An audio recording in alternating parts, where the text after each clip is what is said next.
It's better than anything Tom York's ever done. You heard it here first. So it's the Radio X Evening Show. It's Tuesday night. George here with you. And yes, we've got some special guests with us. We have got Dave and we've got Tom from Gang of Youths. How you doing, guys? Very well. Thanks for having us. I don't know how special, man. We're probably at the bottom of the barrel. Did you go through all the list of names? And Kyler weren't available. And, the guy from Arctic Monkeys, these two. So, don't be ridiculous, because, I mean, it's great news to have you back because we've got some new music. It's finally here. We've been waiting patiently for a few years. Talk to me about this new song, this Angel, because what an absolute banger. Title masterpiece, best thing I've done. No, that's all right. I don't know.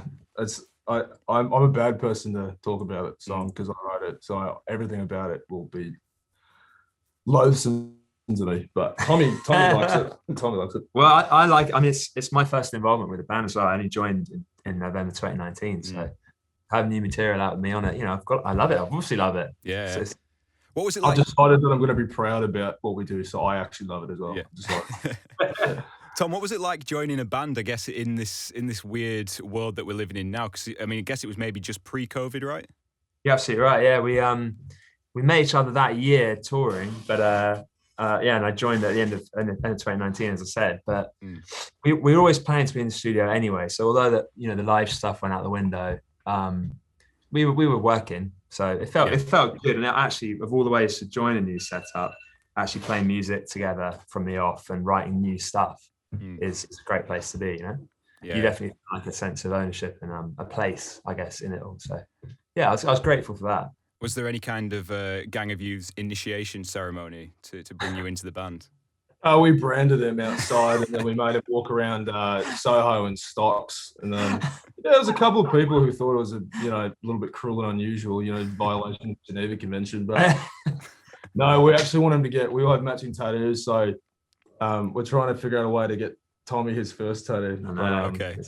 Yeah, he's a clean skin, and I think he's decided to remain so. But I don't know. I'll see how the record goes. I have some of the world's stupidest, ugliest tattoos, so I don't blame him for not being like mega into it. But I mean, if you're going to make a claim like that, can you maybe tell us about your most shameful then? I don't really have shameful ones. I just paid $20 to get one done at Sunset Strip, and it's a vague Guns N' Roses tattoo, and it's on my wrist. What do you mean by vague? It's kind of not really their branding, but okay. It's probably their branding. So there's a little bit of that. I got some stupid ones though, but generally I just took them if they were free. Like I don't have any money for a lot of times, so I was just letting people draw on me for a bit. I don't know why when you say it's not kind of like their branding, I've got an image of like the badge, but the script's in Comic Sans.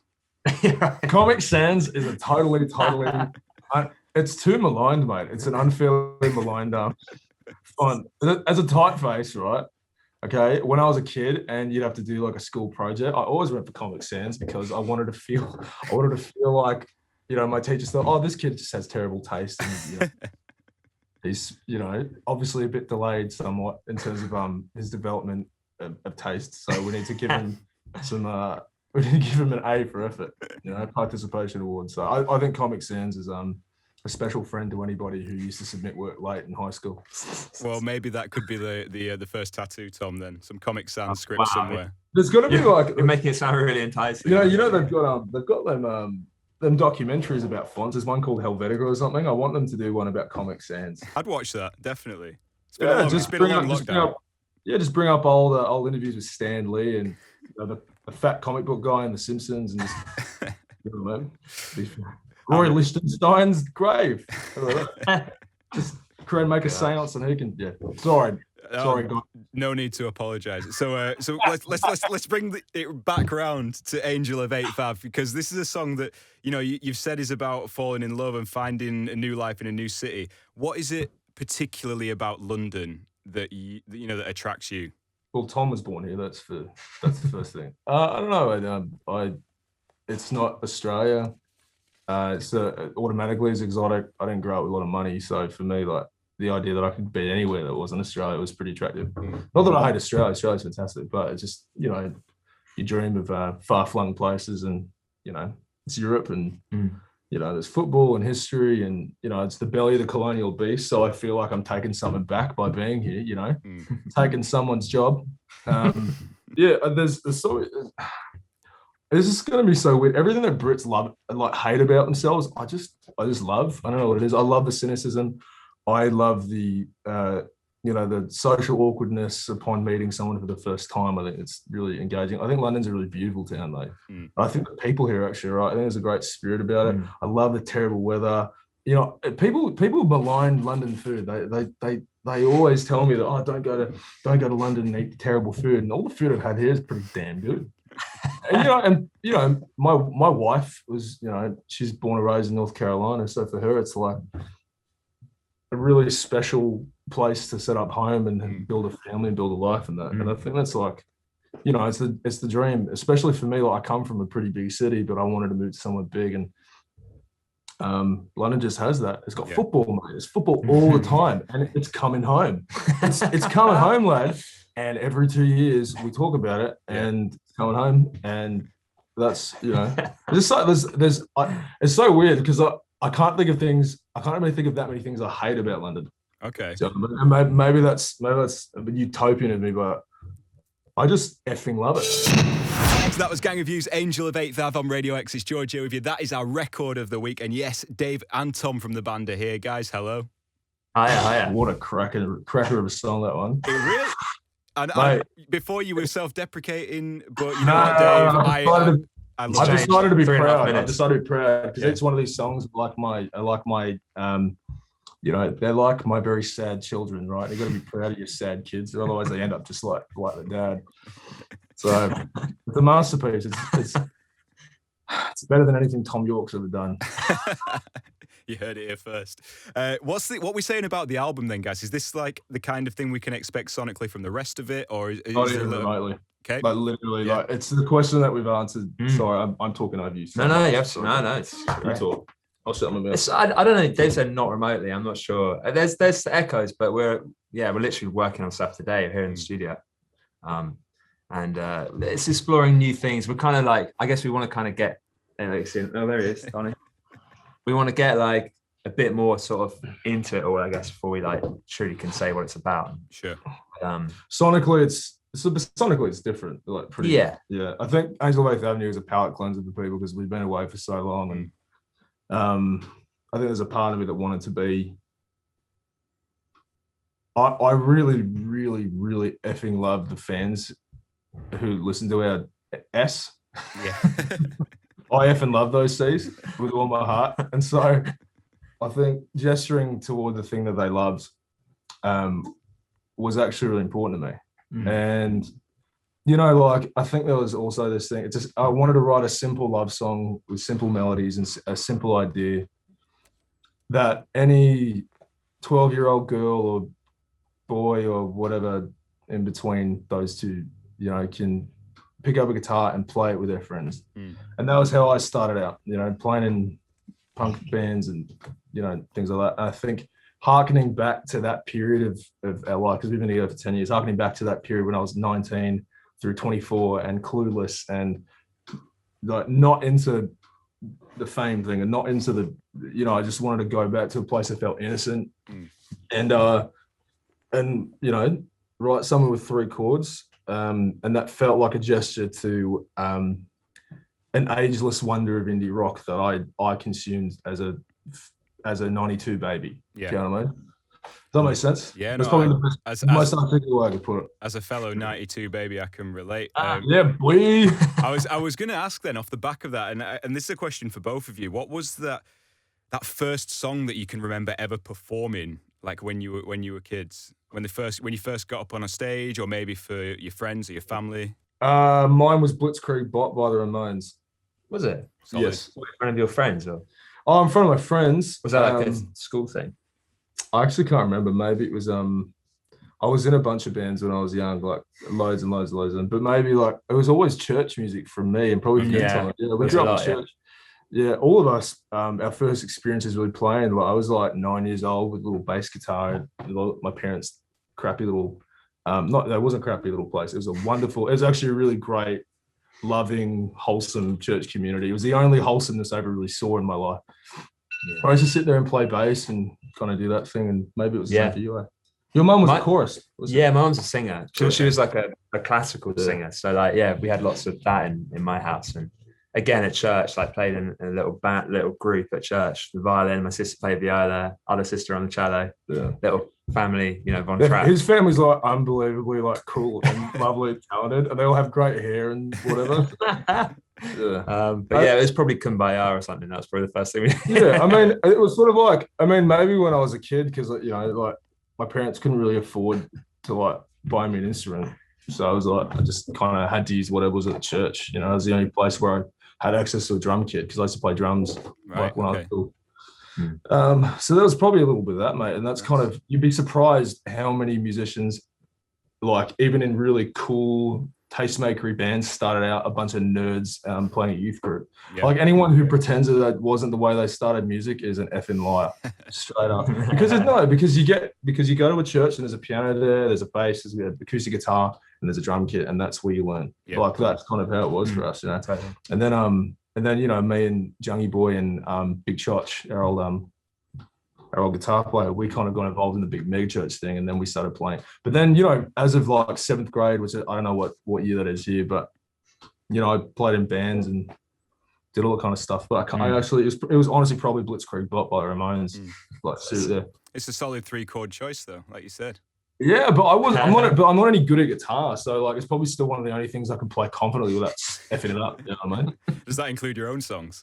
Mate, you have no idea. Every time we play something, I'll come off stage and be like, I've forgotten lyrics. Like there's been times where I've Let Me Down Easy, which is like a song that for some inexplicable reason is what people want to hear when we play.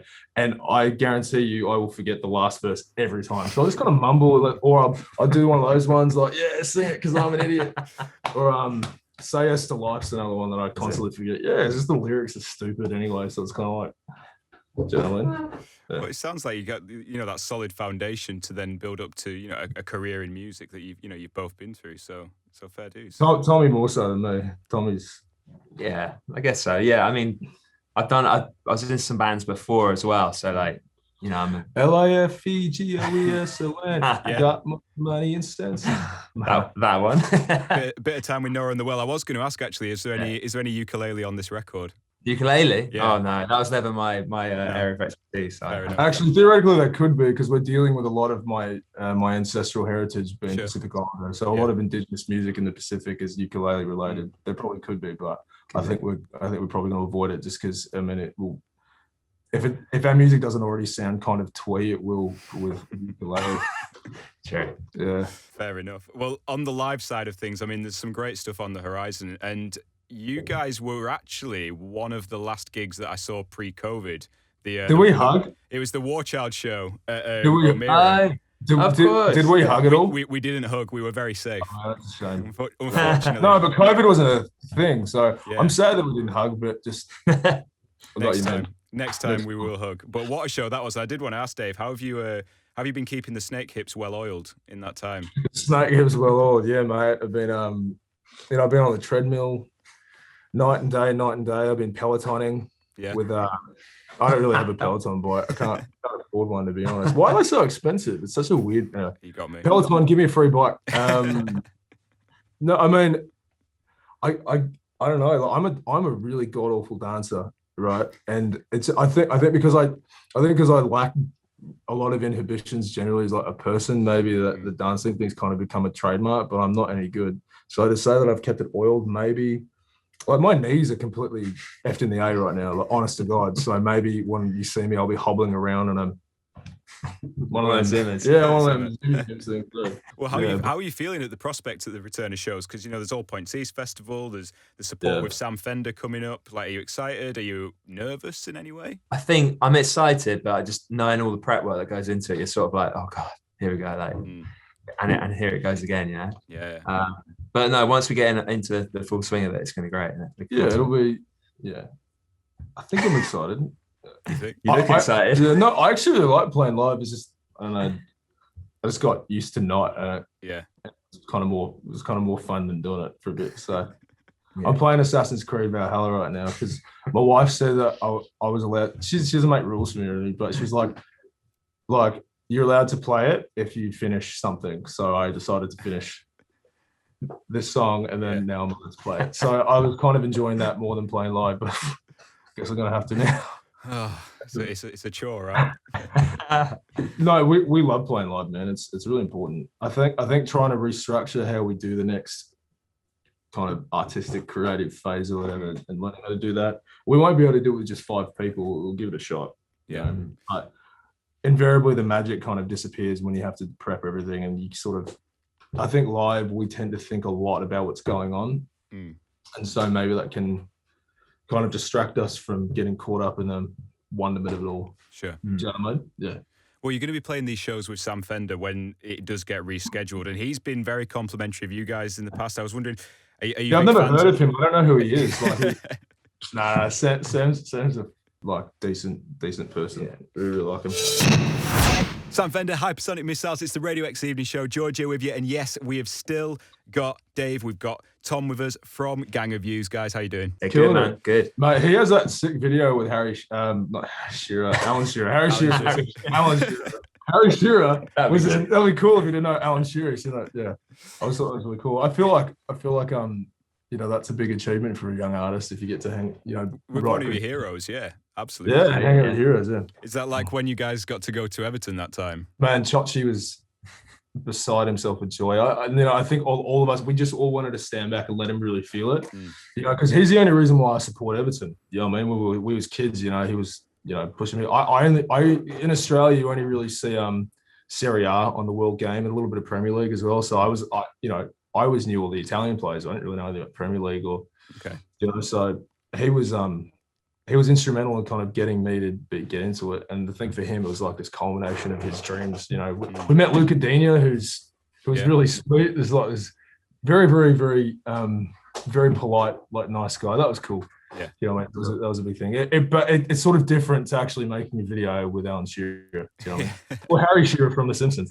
Imagine Harry Shearer. Mr. Burns coming on, featuring on the next game. No, it's just I read an article that Alan Shearer wrote about Harry Kane and the transfer saga. Yeah. Or what he's going to do. So maybe I got inflated in my head. Or maybe I'm just a moron. It's probably the second one. Well, we're talking about football and the Euros. I mean, they're happening right now as we're talking. We've got England on. How are you feeling about the tournament so far? Have you enjoyed it? Have you got some, I don't know, what's your predictions looking like? I predict that Everton's not going to be able to buy Dumfries. Straight up. Yeah, right. But you have a crack. We'll crack at anyone. I mean, it's got to be France for me. I think they're going to do it. Yeah, I was sad. They'll blip in Hungary, but they'll be back on it. I was sad to see Portugal get the floor. I know. But because everyone's been talking about Lev. How do you pronounce his name? Who? Lewandowski? No. The German coach. Oh yeah. Like he's had it and he's out of it, and Hansi's coming in, and I don't know. I thought they played really well. I mean, 2 own goals aside, I thought they were like really good. So there's a lot of never write off the Germans, what I say. So we've got this thing on the show where we talk about gig memorabilia, right? And we've got a little collection going of just some of the things that our guests have held on to over the years, whether it's been from a show that they've played or a show that they've gone to as a punter. So like recently, Justin from the Vaccines was on. He's got an ASAP Rocky $100 bill stapled to his wall. We had James Dean Bradfield. He's got a signed Echo and the Bunnymen ticket from '86. Really? Is there anything that you guys have held on to from shows that you've been to over the years that's like pride of place at home? I had a football signed by Tony Lockett, an AFL great, when I was a kid. Yeah? That's about it. I don't know. I don't really look at. I haven't got much music memory. I've got some sports. Yeah, we've got some sports stuff. Well, do you know what? Let's make it sport. Let's make it sport. Just for you Tony guys. Lockett. I have a signed ball back at my mum's house. Yeah, nice. I hadn't seen it in 25 years, but I'm sure it still exists. I've got a signed football. I queued up at Harrods when I was about 9 or 10 and got a Rivaldo signature. What? Yeah, that's cool as hell. That's So Chachi, our old guitar player Chachi, met Muhammad Ali when he was growing up in Fiji. Did he? Wow. Yeah, which is cool. So that's a cool one. But did you ever sign Rivaldo? I do, yeah. I shouldn't have told the world that I got broken. Wow. Tom lives in a Tom lives in a nice mansion in Chelsea. No, I don't know. I think I've never really thought about it. Maybe I've never caught anything. My mate caught Jim James' bottle or something from my morning jacket. She caught his bottle. The show was there, but I don't know. I got Dave Benson Phillips autograph once. Nice. Right. Now we're talking. Where's that from? Probably from his Playdays era. Yeah. It's just like a signed like postcard. Who's that? He's like a children's TV presenter. Oh, okay, I've never heard of him. Nah, no. I don't think it travelled over there. Dave, No, there's a lot of terrible English television really? made to Australia. Yeah. Dave, there's a great show called Get Your Own Back, which was like big in the 90s, big in the early noughties. It's worth a YouTube. I mean, if we're going to come up with better references than World War One and Two, I better just watch. Some mothers do have them in Keeping Up Appearances. Start there. The Vicar of Dibley. Oh yeah. Guys, thanks so much for coming on the show tonight. It's been an absolute You're pleasure. a legend, man. We've got Thanks, our record of the week. Absolute belter of a tune. Angels of 8th Ave. We'll see you soon. Hopefully, maybe fingers crossed in person. Absolutely, yeah, fingers crossed. Yeah. Hey, everyone who's listening, I effing love you. And I need a yacht to go with my Porsche, so please buy the record. Keep listening. Cheers, thanks. Radio X.